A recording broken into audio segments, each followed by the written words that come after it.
జై శ్రీ గణేష. మనం మహాభారతం చెప్పుకుంటున్నాం. ఎంతవరకు వచ్చాము? గంధర్వులతో ఓడిపోయిన తర్వాత దుర్యోధనుడు ఆత్మహత్యత్నం చేస్తాడు. చివరికి రాక్షసులతో తన జన్మ రహస్యం తెలుసుకొని అది విరమించి హస్తినాపురం వచ్చేసాడు.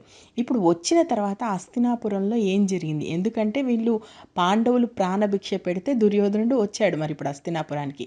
హస్తినాపురంలో ఎలాంటి సంఘటనలు జరిగాయి, ఆ తర్వాత ఏం జరిగిందో ఈరోజు ఎపిసోడ్లో చూద్దాం. వీళ్ళందరూ వచ్చేస్తారు కదా హస్తినాపురము. వచ్చిన తర్వాత ఒకరోజు అందరూ కూర్చొని ఉంటారు. అప్పుడు భీష్ముడు ఈ కర్ణుడి వైపు చూపిస్తూ దుర్యోధనతో ఇలా అంటాడు, ఈ గర్వపోతును చూసుకొని తెగ గర్వించావు నువ్వు. కర్ణుడు అంతటివాడు ఇంతటివాడు అన్నావు. సిగ్గు లేకుండా గంధర్వుడితో యుద్ధం చేస్తూ మధ్యలో పారిపోయి వచ్చాడు. వీడు వీరుడా? ఈ కర్ణుడికి మాటలు మాట్లాడటమే తప్ప పనులు మాత్రం చేతగావు. గంధర్వుడితో ఓడిపోయాడు. ఇతడు పాండవులను గెలుస్తాడా? అర్జునుడితో యుద్ధం చేసి అర్జునుడిని చంపుతాడా? అసలు అయ్యే మాటలేనా? శౌర్యంలో 16వ వంతు కూడా ఈ బడాయి రాముడి దగ్గర లేదు. వీడి మాటలు నమ్ముకొని అనవసరంగా నువ్వు పాండవులతో విరోధం పెట్టుకుంటున్నావు. ఈ కర్ణుడి వల్ల నీకు ఎలాంటి ఉపయోగం లేదు. పైగా ఈ కర్ణుడిని నమ్ముకొని నువ్వు అనవసరంగా నష్టపోతున్నావు. నీ జీవితాన్నే కోల్పోతున్నావు. ఇప్పటికైనా ఆలోచించు. ఈ గర్విష్ఠిని పొగరుపోతుని దూరంగా పెట్టు. కులము సిరి చెడగొట్టుకోకు. పాండవులతో కలిసిమెలిసి ఉండు. అదే నీకు అన్ని విధాలా మంచిది అని చెప్పేసి కర్ణుని విపరీతంగా తిడుతూ భీష్ముడు దుర్యోధనుడికి చెప్తుంటాడు ఈ విషయాలన్నీ. అప్పుడు దుర్యోధనుడు ఏం చేస్తాడంటే, ఏంటి ఈయన చెప్పేది అన్నట్టుగా ఆ భీష్ముడు ఒకవైపు చెప్తుంటే మరోవైపు తల చూసి కర్ణుని శకుని చూసి చిన్నగా నవ్వి భీష్ముడు అక్కడ ఉండగానే కర్ణుని శకుని తన వెంట తీసుకొని బయటకు వెళ్ళిపోతాడు. ఇది చూసి భీష్ముడికి తల కొట్టేసినట్టు అవుతుంది. ఇంకా ఏమీ చేయలేము. ఈ దుర్యోధనుడు ఎప్పటికీ మారడు. వీడి చావుతోనే ఇదంతా కూడా అంతమవుతుంది అనుకొని మనసులో అనుకుంటూ బయటికి వెళ్ళిపోతాడు. అయితే భీష్ముడు వెళ్ళిపోయాక దుర్యోధనుడికి ఏమనిపిస్తుంది అంటే, తాతగారి మాటలు పక్కన పెట్టండి, ఆయన ఎప్పుడు అలాగే మాట్లాడతాడు, ఎప్పుడు పాండవ పక్షపాతే, మనం ఏం చేసినా ఆయనకు నచ్చదు. కానీ మనం కూడా ఏదో ఒకటి చేయాలి కదా. అందరూ మనకంటే పాండవులు గొప్పవాళ్ళు గొప్పవాళ్ళు అంటున్నారు. కానీ పాండవుల కన్నా మనం గొప్పవాళ్ళమని నిరూపించుకోవాలి కదా.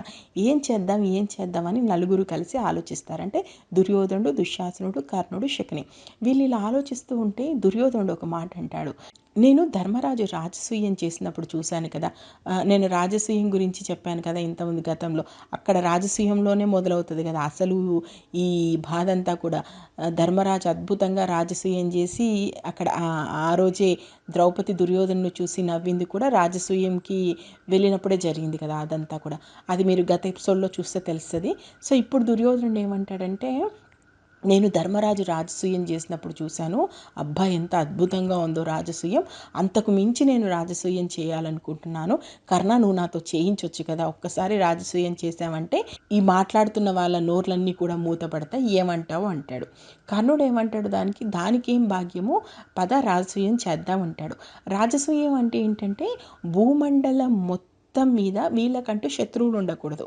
అంటే ఒకటి మిత్రులుగా ఉన్న వాళ్ళని మిత్రులుగా ఉంచుతారు, లేదా శత్రువు అనే వాళ్ళు ఉంటే వాళ్ళతో యుద్ధం చేసి వాళ్ళని ఓడించి మొత్తం భూమండలానికి మొత్తం అతనే చక్రవర్తి అని చెప్పేసి అందరూ ఒప్పుకుంటారు. అందరూ కూడా తన తన తన రాజ్యాధికారాన్ని గౌరవించే వాళ్ళు, ఆమోదించే వాళ్ళు అవ్వాలన్నమాట. అది రాజసూయంలో భాగం. రాజసూయం గురించి నేను ఒక స్పెషల్ ఎపిసోడ్ మొత్తం చేశాను. రాజసూయం అంటే ఏం చేస్తారు, ఎలా చేస్తారు అనేది అది డిస్క్రిప్షన్లో ఇస్తాను చూడండి. సో ఇప్పుడు రాజసూయం చేయాలనుకుంటాడు. కర్ణుడు సరే అంటాడు.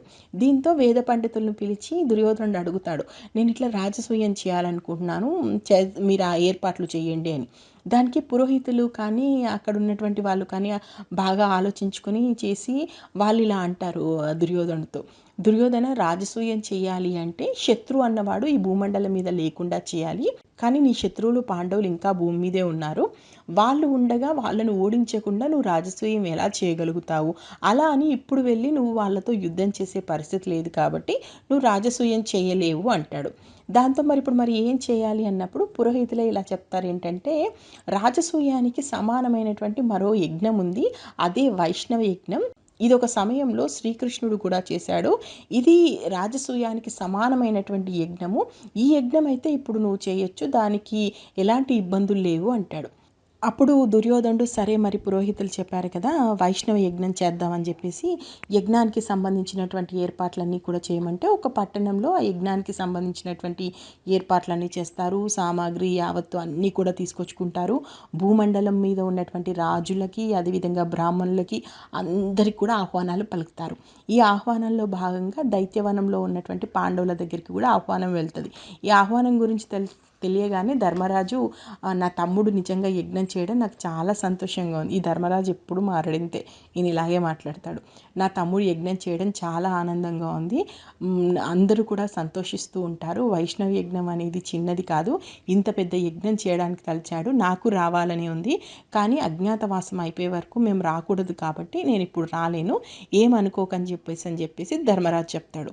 ఆ దూతను భీముడు పక్కకి పిలిచి ఇలా అంటాడు, 13వ ఏట చివరి వరకు అస్త్రశస్త్రాలను సిద్ధం చేసుకోమని ఆ ధృతరాష్ట్రుడికి చెప్పు.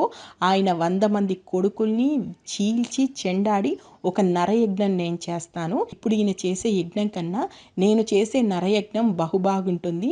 చెప్పు దుర్యోధనుడికి రోజులు దగ్గర పడ్డాయి, ఒళ్ళు దగ్గర పెట్టుకొని ఉండుమను అని చెప్పేసి భీముడు చెప్తాడు. సో ఇప్పుడు ఈ దూత దుర్యోధనుడి దగ్గరికి వెళ్ళి ధర్మరాజు చెప్పిన మాటలు చెప్తాడు. అదేవిధంగా భీముడు చెప్పిన మాటలు కూడా చెప్తాడు. అవి వినగానే విననట్టుగా వదిలేస్తాడు దుర్యోధనుడు. ఇక ఈ యజ్ఞాన్ని కూడా అద్భుతంగా పూర్తి చేస్తాడు కర్ణుడు. అంటే భూమండలం మీద ఉన్న రాజులందరినీ పిలిచి అద్భుతంగా యజ్ఞం చేసి వాళ్ళకి ఇవ్వాల్సినటువంటి కానుకలు అవి ఇచ్చేసి ఆ రత్నాలు వైడూర్యాలు ఇంతకుముందు ధర్మరాజు రాజసూయం ఎలా చేశాడో దాన్ని దృష్టిలో పెట్టుకొని అంతకంటే బాగా చేయాలని చెప్పేసి అద్భుతంగా యజ్ఞం అయితే చేస్తుంటారు. అయితే ఇక్కడికి వచ్చిన వాళ్ళందరూ ఏమంటుంటారంటే ఆయన దగ్గరికి వెళ్ళి దుర్యోధనుడి దగ్గరికి వెళ్ళి ఎప్పుడో హరిశ్చంద్రుడు రాజసూయం గురించి విన్నాము, ధర్మరాజు రాజసూయం చూసాము, కానీ దీని ముందు మాత్రం అవన్నీ దిగదుడిపై ఎంత బాగా యజ్ఞం చేశారు, మీ అంత బాగా ధర్మరాజు చేయలేకపోయాడు అని చెప్పేసి దుర్యోధనుడు ముందు చెప్తుంటారు. కానీ దుర్యోధనుడు వెనక్కి వచ్చి అంటే బయట వీళ్ళందరూ ఏం మాట్లాడుకుంటుంటారంటే ఏం యజ్ఞం చేశాడు, ఈయన మొహం యజ్ఞం చేశాడు, ధర్మరాజు చేసిన యజ్ఞంలో అంటే ధర్మరాజు చేసిన యజ్ఞం సముద్రం అయితే ఈయన చేసిన యజ్ఞం దానికి కాకిరెట్టంత కాదు, ఈ మాత్రానికి ఇంత పొంగిపోతున్నాడు అని చెప్తాడు. కానీ అక్కడ దుర్యోధనుడు మాత్రం ఇంత పెద్ద యజ్ఞం చేయించావు, అసలు దీంతో మొత్తం ప్రపంచం అంతా కూడా నా పేరు మారుమోగిపోతుంది, ఇంతటి యజ్ఞాన్ని ఎలాంటి ఆటంకం లేకుండా ఎవ్వరు అడ్డుపడకుండా కర్ణుడు చేశాడు, అసలు కర్ణుడు అంత గొప్పవాడే లేడు, ఇంకా అర్జునుడిని కర్ణుడు చంపి తీరుతాడు, అందులో నాకు ఎలాంటి సందేహం లేదు అని చెప్పేసి ఇక రోజు రోజుకి కర్ణుడి మీద విపరీతమైన నమ్మకం పెట్టేసుకొని ఈ నలుగురు దుర్యోధనుడు, కర్ణుడు, దుశ్శాసనుడు, శకుని వీళ్ళ నలుగురు ఎప్పటికప్పుడు ముచ్చట్లు పెట్టుకుంటూ ఇంకా ఏం చేయాలి, ఏ విధంగా మనం పరపతి పెంచుకోవాలి, అలాగే పాండవుల్ని ఓడించాలి, ఇది తప్ప ఇంకా వీళ్ళకు మూడో ఆలోచన లేకుండా ముందుకు సాగుతున్నారు.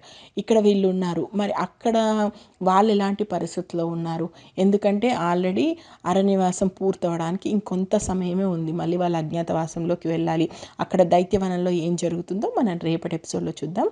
నేను మహాభారతం ఉన్నది ఉన్నట్టు చెప్తున్నాను, అందుకే ఏ చిన్న సంఘటన కూడా వదలట్లేదు. మీకు నచ్చితే ఆశీర్వదించండి.